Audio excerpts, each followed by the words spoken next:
नगर निकाय चुनाव का हकदार कौन का सेशन हम कर रहे हैं और आज इस सेशन में पडरौना नगर पालिका के अध्यक्ष विनय जायसवाल जी हैं हमारे साथ। बहुत बहुत स्वागत है सर आपका। बहुत बहुत धन्यवाद आपका। सबसे पहले मैं सवालों पे आता हूं तो कई लोगों का ऐसा आरोप है कि आप जाति समुदाय के साथ भेदभाव करते हैं, जैसे हिंदुओं के पक्ष में आप रहते हैं, मुसलमानों के पक्ष में नहीं रहते हैं, तो इस चीज़ का पहले स्पष्टीकरण करिए।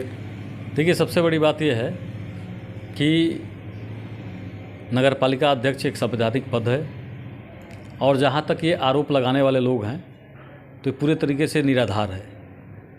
क्या आपने सुना है क्या कि पानी केवल हिंदुओं को दिया जाता है? क्या सीवर का कनेक्शन जहाँ सबका जाता है वहाँ पर क्या केवल हिंदुओं को दिया जाता है? नहीं, जहाँ चारों तरफ सड़क बना, यहीं पे मुस्लिम आबादी नौका टोला आपने उसको छोड़ दिया। कई लोगों ने ऐसा आरोप लगाया है। नौका टोला में बहुत शानदार आरसीसी सड़क बना है, बहुत शानदार आरसीसी सड़क। दूसरी सवाल यह है कि जो सुभाष चौक से लेके और आप कसेरा टोली तक जो महापुरुषों की मूर्ति लगाए हैं, कई लोगों का ये कहना है कि ये भी राजनीति का पार्ट है। देखिए, काम होगा, बहुत लोगों को भी इसके पहले मौका मिला है। लोग 10 वर्ष तक नगर पालिका चेयरमैन के रूप में, कई लोग यहाँ पर नगर पालिका चेयरमैन रहे हैं।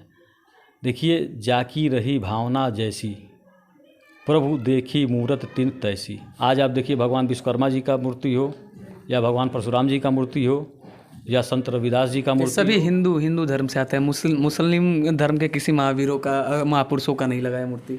मुस्लिम धर्म में मूर्ति पूजा नहीं होती है और मुस्लिम धर्म के लोग भी देंगे तो उस पर विचार किया जाएगा। आप एक ऐसे प्रत्याशी हैं जो आपकी प्रचार गाड़ी में कह रहा पडरौना में फिर से भगवा रंग लहराएंगे, तो कहना क्या चाहते हैं, आशय क्या है आपका?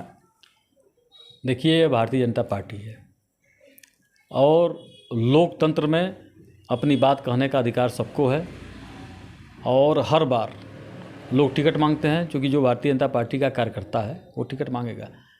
लेकिन मैं दावे के साथ कहता हूं कि भारतीय जनता पार्टी टिकट जिसको देगी वही चुनाव लड़ेगा। तो ये भगवा रंग वाले से क्या थोड़ा सा कुछ कनेक्शन समझा जाए? भगवा रंग क्या? भाई, भगवा तो हिंदुत्व का पहचान है। जितने भी युद्ध हुए, चाहे वीर शिवाजी का हुआ, महाराणा प्रताप जी का हुआ, जितने भी युद्ध हुए, महाभारत हुआ, चाहे जो भी हुआ, रामायण कालखंड में देखिए, भगवा तो हम लोगों की पहचान है और मेरा व्यक्तिगत पहचान भी भगवा है।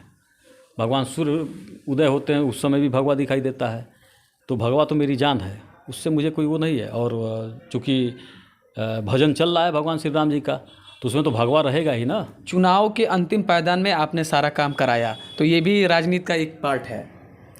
देखिए, जिस हिसाब से सरकार के द्वारा बजट आता है उस हिसाब से नगर पालिका कार्य कराती है।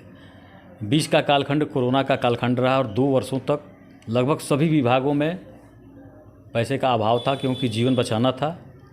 वो तो भारतीय जनता पार्टी की सरकार थी, उस देश के यशस्वी प्रधानमंत्री जी के द्वारा, उत्तर प्रदेश के यशस्वी मुख्यमंत्री जी के द्वारा शानदार प्रबंधन करके इतने बड़े आबादी वाले देश में, जिस कोरोना महामारी से पूरा विश्व परेशान था, भारत को, देश को बचाने का कार्य किया गया। उस समय, उस कालखंड में कुछ धन का अभाव था, लेकिन धन जिस तरह से आया है उस हिसाब से कार्य होना शुरू हुआ है। और मुझे लगता है कि बरसात में भी कुछ दिक्कत आया था, जिसके वजह से रोड कुछ दिनों बाद काम हुआ। लेकिन ये पूरे तरीके से निराधार है कि चुनाव के समय में कराया गया। कभी किसी ने सोचा था क्या कि पडरौना में एक वातानुकूलित लाइब्रेरी बनेगा? कभी किसी ने सोचा था क्या कि गरीबों, कोई भी व्यक्ति नगर पालिका क्षेत्र में भूखा न सो, इसके लिए रोटी बैंक की स्थापना, महिला सिलाई कढ़ाई बुनाई केंद्र की स्थापना, दोना बनाने वाली मशीन नगर पालिका के द्वारा लगाना, जिससे रोजगार मिले, महिलाओं को प्रशिक्षित हों, उनको रोजगार मिले। ये सब तमाम ऐसे कार्य हैं। 23 जगहों पर जिम की व्यवस्था, मुझे लगता है कि 2 दर्जन स्थानों पर कुएँ की व्यवस्था। तो अभी कौन सा लक्ष्य है जो आपका अधूरा रह गया है?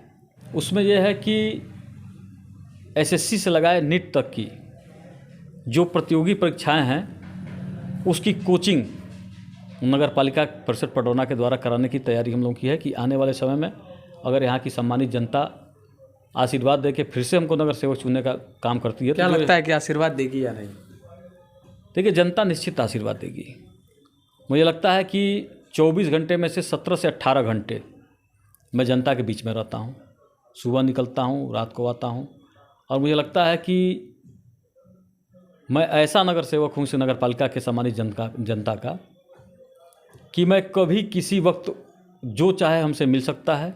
आप जाके चर्चा भी कर सकते हैं, किसी से पूछ भी सकते हैं, सर्वे भी करा सकते हैं।